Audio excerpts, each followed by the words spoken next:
Hi, I'm Bruce Killian. My talk, Jesus' Star Tells God's Stories, is on heavenly signs, and I start with the Star of Bethlehem. Seekers ask, what was it, but should ask what the Bible says it was. From today, you won't ask what it was, but what else does it reveal?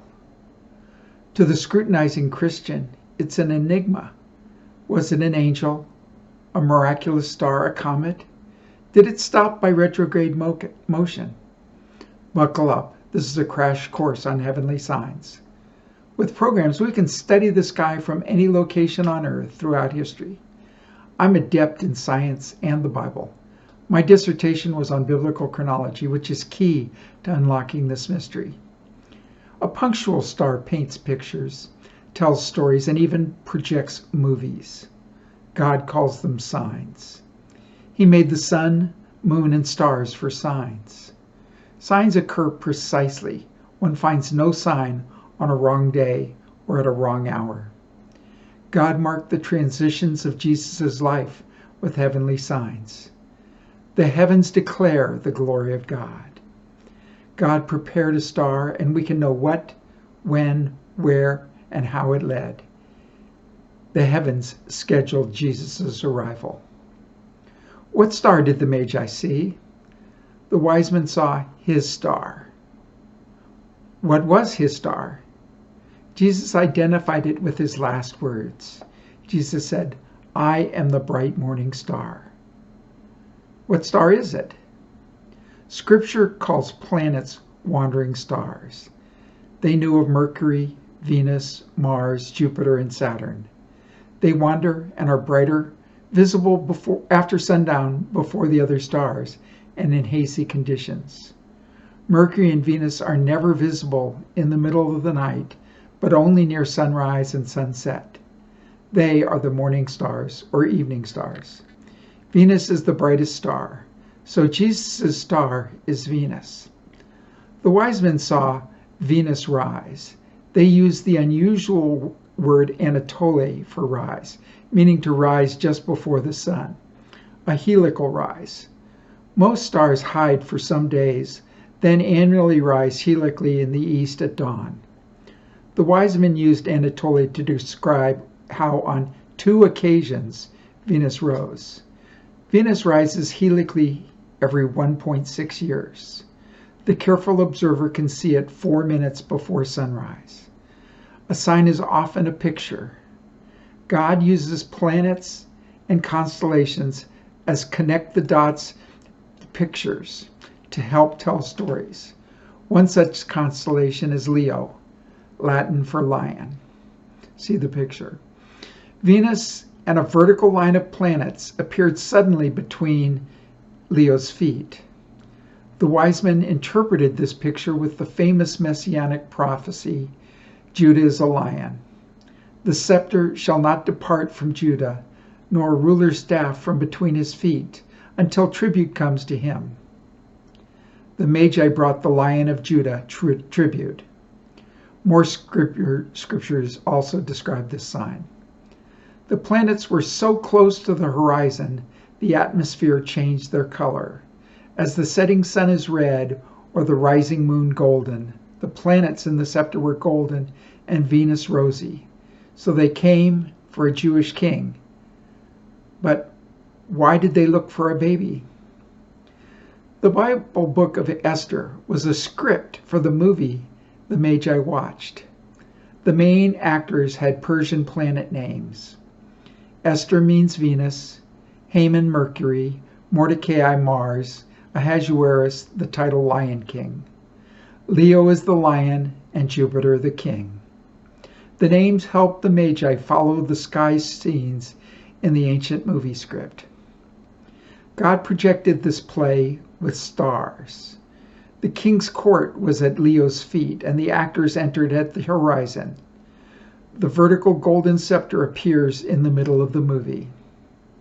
I assume you know the Esther story. The king summoned Queen Vashti on the 7th day, and when she didn't appear, he divorced her. Venus represented her, and it could occasionally heliacally rise on the 7th day. Esther was one of many beautiful maidens chosen as a potential replacement wife. She went privately with the king from the virgin harem Virgo. The bright evening star set with Jupiter at sunset. The king and Esther departed into his chamber alone one evening. Soon the king summoned Esther to be his wife and queen. She appeared as the bright morning star helically rising. The departure of Venus and Jupiter together marked the king's earliest possible conception. Haman, as Mercury, became the second most important man in the kingdom. He is the story's evil villain. Mordecai is Mars, Esther's cousin, a Jew who was also a palace doorkeeper. He didn't bow to Haman, so Haman bribed the king to slaughter all the Jews. And Purim was the date chosen for the slaughter. Mordecai told Esther she must talk to the king about this. But Esther feared because entering the king's court unsummoned meant immediate execution unless the king extended his scepter to you. Esther and Mordecai dressed in sackcloth and mourning clothes for the next 2 days, so their planets weren't visible in the sky. Royal clothes made one very visible. Only the king Jupiter and Haman Mercury were visible. Daily, the Magi saw a subsequent movie scene. On the 3rd day, Queen Esther entered the king's court. The king tipped or extended his golden scepter and allowed her to enter at any time. She invited the king and Haman to a feast that day. When cheered with wine, the king and Haman accepted Esther's invitation to another feast. As Haman left, Mordecai refused to bow. In wrath, Haman erected a pole to hang Mordecai. The king, unable to sleep, learned Mordecai had saved his life and wasn't rewarded. As Haman waited to ask to hang Mordecai, the king made Haman honor Mordecai by leading Mordecai dressed as the king and on the king's horse. Mercury led Mars, clothed as the king, on the king's horse. The next day the king said, "Esther, make your request, and I will grant it up to half my kingdom." She said Haman's plot would destroy her and her people. The king, in anger, executed Haman, and Mercury disappeared. The king gave Mordecai Haman's royal position.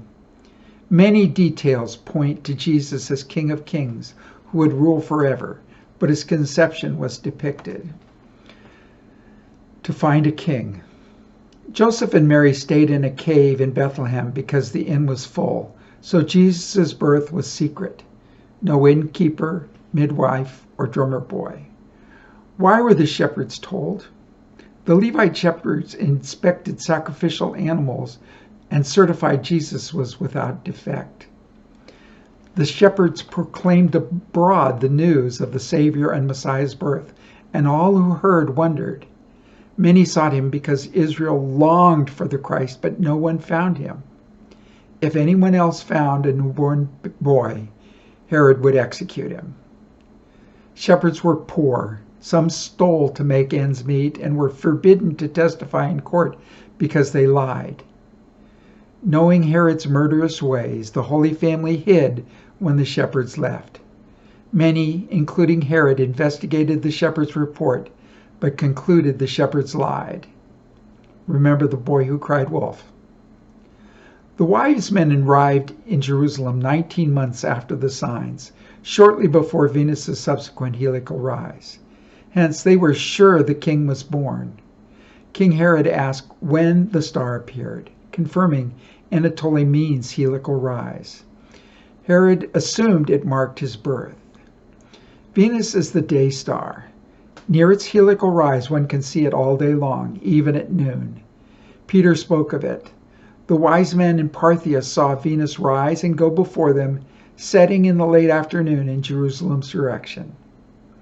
At Herod's palace in Jerusalem, the wise men asked, "Where is he who has been born king of the Jews?" They assumed Herod fathered the new king. But Herod's descendants were too old. They learned the baby king was born in Bethlehem, 5.5 miles south. King Herod sent them there and said, "Search diligently." He said diligently because his search had failed. A star can't lead south to Bethlehem, and no one there could direct them to Jesus. He wasn't easy to find. They traveled during the day when their mounts wouldn't stumble in the dark on the rugged terrain. Stars move east to west, not north to south, and the road wasn't straight or level. The wise men arrived in Bethlehem a few days before Passover. It was almost deserted. Most were in Jerusalem preparing for Passover. The shepherds took their flocks there and sold lambs to the pilgrims. The wise men sought the newborn king, but no one in Bethlehem knew where he was. They searched but concluded they had arrived too late. The king was gone. At dawn on March 27th, 1 AD, Venus rose helically in the constellation of the slain lamb. The wise men saw Venus rise and remained visible all day long. After sunset, Venus was alone, low in the west above the ridge, straight up the road from the inn. Venus went before the wise men earlier. Was it doing so again? It lingered in the evening sky for 24 minutes. It beckoned them to follow. They followed the road toward the star for half a kilometer. From top to bottom, the four scenes view the ridge to the west as they approached Jesus' house. As they climbed, the star descended, but the star appeared constant above the changing slope of the apparent horizon. At the top, they found a hidden house, and the star disappeared. Zechariah's canticle mentions the Star of Bethlehem. The day spring shall dawn upon us from on high to give light to those who sit in darkness and in the shadow of death, to guide our feet into the road of peace. The dayspring, Anatoly's final New Testament occurrence, rose with the sun and guided on the road in the darkness as a great light. Only Venus qualifies. God arranged Bethlehem's topography, the date, and Venus's properties for this sign to work. He created heaven and earth to find Jesus at this location and time. The wise men completed God's quest to find Mary and Jesus Passover evening. They worshiped, gave gifts, and rejoiced. Joseph was in Jerusalem, so God gave him a dream, and that night the Holy Family fled for Egypt. The full moon provided light. Conditions were perfect for a quick sail to Egypt. That Passover, Herod killed his oldest son and the boys of Bethlehem under 2 because of Venus's 1.6-year heliacal period. He died 4 days later, timed to the day Pharaoh drowned in the Red Sea. The star connects Jesus and the Exodus. We know when the wise men came, but when was Jesus born? General Titus conquered Jerusalem in 70 AD and brought the census records to Rome. They were examined on 3 occasions, and each time they celebrated Jesus' birth on December 25th. Near Jesus' birth, December 25 was the winter solstice, the year's longest night. The Star of Bethlehem limited Jesus' birth to 1 BC. At both Jesus' birth and death, God darkened the sun and colored the moon blood red. On Pentecost, the Apostle Peter reminded his audience they'd seen signs. The sun shall be darkened and the moon into blood before the great and notable day of the Lord come. The sun was darkened from noon until Jesus died. After sunset, the moon rose eclipsed, blood red, Friday, April 3rd, 33 AD. A similar sign occurred at Jesus' birth. It was dark in the cave on that moonless winter solstice midnight, December 25th, and on December 29th, 1 BC, the blood moon rose eclipsed. We recall Patriarch Joseph's dream where the sun, moon, and 11 stars bowed to him. For Jesus' birth and death, the sun and moon hid their light to bow in worship to him. The planets worshipped, announcing the coming of the King of Kings, bowing low in the sky. Kings, come to the brightness of your dawn. This dawn had the 6 brightest lights bowing in worship together. Shepherds only watched at night during the lambing season, the winter months, so sheep didn't trample the newborn lambs in the pens where they usually spent the night. The Mishnah reveals the sheep remained in Bethlehem year-round. Jesus was born 3 months before the wise men visited. Like Moses, his mother hid him from a murderous king for 3 months. They named and circumcised Jesus on Sunday, January 1st, 1 AD, the first day of the first month of the first year on the first day of the week. Every date you record testifies to Jesus' naming. Jesus was presented in the temple on the second day of the second month of his second year. Paired signs date Jesus' birth and death, and a pair of heavenly highways bookend his ministry to the day. John the Baptist quoted Isaiah, who said, "Make straight in the desert a highway for our God. Lower the mountains and fill in the valleys." The Hebrew word highway also means ladder or star course.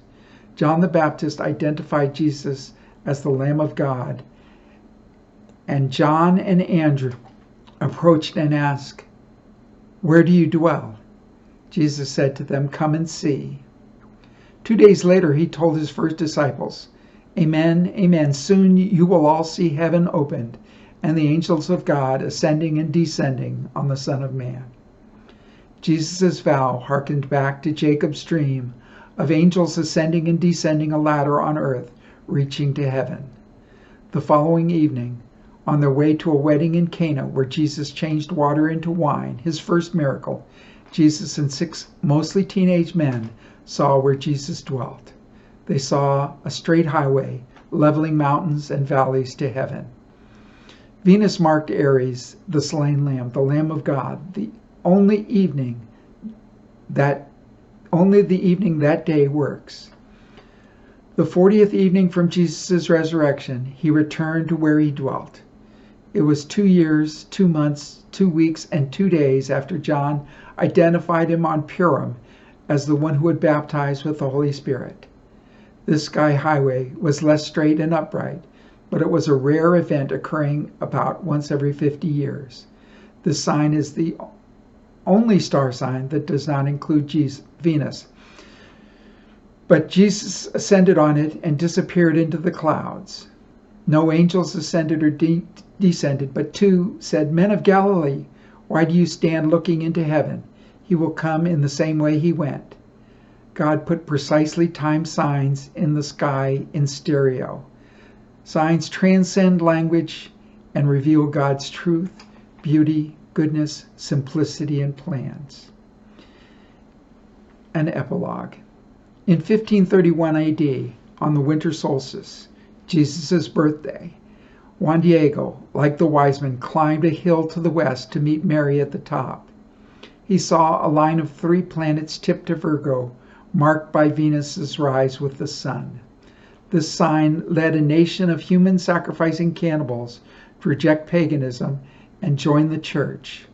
Let's seek to worship the King in his mother's arms like the wise men. There are many more signs. You can find more of my work at my site, scripturescholar.com. I hope to publish Jesus' Star, documenting the whole story. Merry Christmas.